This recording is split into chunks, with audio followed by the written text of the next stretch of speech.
और उत्तर प्रदेश में swine flu से पहली मौत का मामला सामने आया है। 50 साल की महिला की मौत हो गई है, जिससे हड़कंप मच गया है। बलरामपुर अस्पताल में इलाज के दौरान महिला की मौत हो गई और बुखार की शिकायत थी। महिला को सांस लेने में भी दिक्कत हो रही थी, जिसके कारण महिला की मौत हो गई है। तो ये बड़ी खबर आपको बता दें कि उत्तर प्रदेश में स्वाइन फ्लू से पहली मौत का मामला सामने आया है। 50 साल की महिला का स्वाइन फ्लू से मौत हो गया है। आपको बता दें कि महिला को बुखार था और सांस लेने में भी दिक्कतों का सामना करना पड़ रहा था और ये पहली मौत स्वाइन फ्लू से हुई है।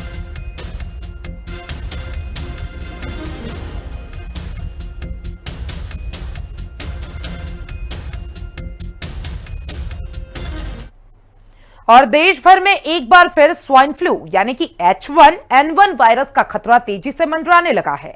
कई राज्यों में बढ़ते मामलों के बीच उत्तर प्रदेश में भी स्वास्थ्य महकमा पूरी तरीके से अलर्ट मोड पर आ गया है। नोएडा से लेकर गाजियाबाद और राजधानी लखनऊ तक निगरानी सख्त कर दी गई है। डिप्टी सीएम ब्रजेश पाठक ने खुद मोर्चा संभालते हुए अस्पतालों को हाई अलर्ट पर रहने और पैथोलॉजिकल टेस्ट से लेकर दवाओं की कोई कमी न होने देने के कड़े निर्देश दिए हैं। देखिए हमारी एक खास रिपोर्ट।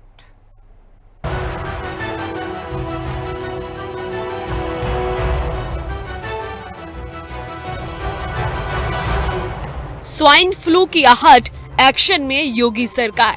H1N1 वायरस से निपटने को यूपी तैयार। नोएडा से गाजियाबाद तक सतर्कता। डिप्टी सीएम ने संभाला मोर्चा। घबराए नहीं, सतर्क रहें। जानिए लक्षण और बचाव के उपाय। देश के कई हिस्सों में H1N1 वायरस का प्रकोप देखने को मिल रहा है। कर्नाटक जैसे राज्यों में आंकड़े डराने वाले हैं, जहां 4000 से ज्यादा मामले सामने आ चुके हैं। लेकिन उत्तर प्रदेश की योगी सरकार ने समय रहते स्वाइन फ्लू के खतरे को भांप लिया है और पूरे प्रदेश में चाक चौबंद व्यवस्था के निर्देश जारी कर दिए हैं। यूपी में अब तक करीब 364 मामले दर्ज किए गए हैं, जिनमें से नोएडा में 120 और गाजियाबाद में 7 मरीज सामने आए हैं। हालांकि राहत की बात तो यह है कि सभी मरीज सामान्य स्थिति में है और स्वास्थ्य विभाग पूरी मुस्तैदी से स्थिति पर पैनी नजर बनाए हुए है। और स्वाइन फ्लू में ये चीज़ है कि हैंड हाइजीन और रेस्पिरेटरी हाइजीन, हाथ को साफ रखें जहां कहीं भी सरफेस से भी वायरस हो सकते हैं। और दूसरा चीज़ है कि ये ड्रॉपलेट से फैलता है, तो इसको भी जैसे मास्क लगाएं, चाहे अगर खांसी आती है तो नाक पर तौलिया रुमाल रख सकते हैं। और जैसे भीड़ भाड़ वाले जगह पर इस तरह बचें। हमारे यहाँ प्राइवेट अस्पतालों से भी फीडबैक लिया जा रहा है और वहाँ टोटल 15 केसेज आए हुए हैं और वहाँ पर भी कोई ज़्यादा दिक्कत नहीं है। मिनिमल सिम्टम है, इसमें ज़्यादा पैनिक होने की ज़रूरत नहीं है। ये सीजनल है और इसके साथ ही ख़त्म हो जाएगा।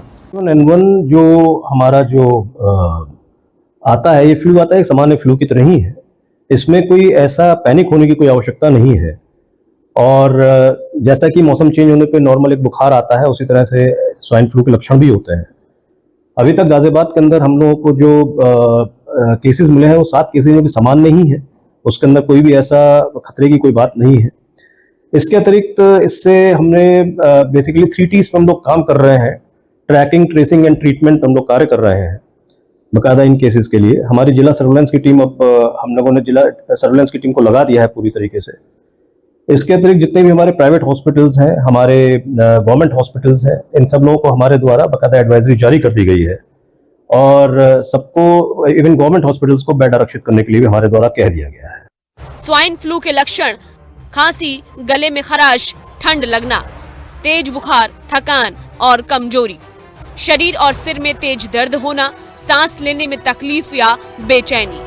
बढ़ते मामलों को देखते हुए उत्तर प्रदेश के उप मुख्यमंत्री और स्वास्थ्य मंत्री ब्रजेश पाठक ने प्रदेश के सभी जिला अस्पतालों, मेडिकल कॉलेजों और मुख्य चिकित्सा अधिकारियों को 24 घंटे अलर्ट मोड पर रहने का हुक्म दिया है। किसी भी मरीज में बुखार या जुकाम के लक्षण दिखने पर तुरंत ब्लड और पैथोलॉजिकल टेस्ट कराने के आदेश दिए गए हैं। साथ ही सरकारी अस्पतालों में दवाओं की पर्याप्त उपलब्धता सुनिश्चित की गई है ताकि हर नागरिक को समय पर बेहतर इलाज मिल सके।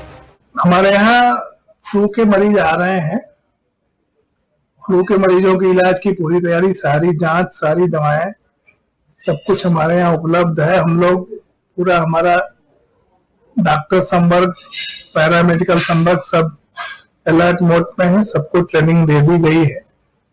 स्वाइन फ्लू का एक अलग से हमने वार्ड, आइसोलेशन वार्ड में 12 बेड का वार्ड बना दिया है। उसके लिए जो दवाएं होती हैं, जो एंटीवायरल, टेमीफ्लू वगैरह, वो सब हमारे पास उपलब्ध है। और हम उसके लिए जो RT-PCR जांच होती है नेजोफेरिंजियल स्वाब से, वो भी जल्दी ही शुरू करने जा रहे हैं। उत्तर प्रदेश में बुखार और सीजनल जो वायरल फीवर है उसकी मरीजों की संख्या को देखते हुए हमने प्रदेश के सभी जिला अस्पतालों को, मुख्य चिकित्सा अधिकारियों को अलर्ट मोड पर रखा है। और जो छोटे अस्पताल हैं उनसे भी कहा है कि आप सतर्क रहें। कोई भी मरीज बुखार की शिकायत को लेकर के आता है तो उसका खून की जांच कराएं और जो भी पैथोलॉजिकल टेस्ट कराएं और उसके उपचार की व्यवस्था करें। सभी दवाइयों को उपलब्ध सुनिश्चित करा दिया गया उपलब्धता उनकी, और जो पैथोलॉजिकल टेस्ट है उसकी तत्काल रिपोर्ट उनके मोबाइल पर भेजें। और किसी भी मरीज को गंभीरता के साथ ये तय करने के लिए हमने निर्देश दे दिया है। किसे ज्यादा सावधानी की जरूरत? 5 साल तक के छोटे बच्चे, 65 साल से अधिक उम्र के बुजुर्ग, गर्भवती महिलाएं, फेफड़े या सांस की बीमारी से पीड़ित लोग। स्वास्थ्य विभाग ने आम जनता के लिए विशेष एडवाइजरी जारी की है। थोड़ी सी सावधानी और सतर्कता से H1N1 वायरस को आसानी से मात दी जा सकती है। ब्यूरो रिपोर्ट, हिंदी खबर।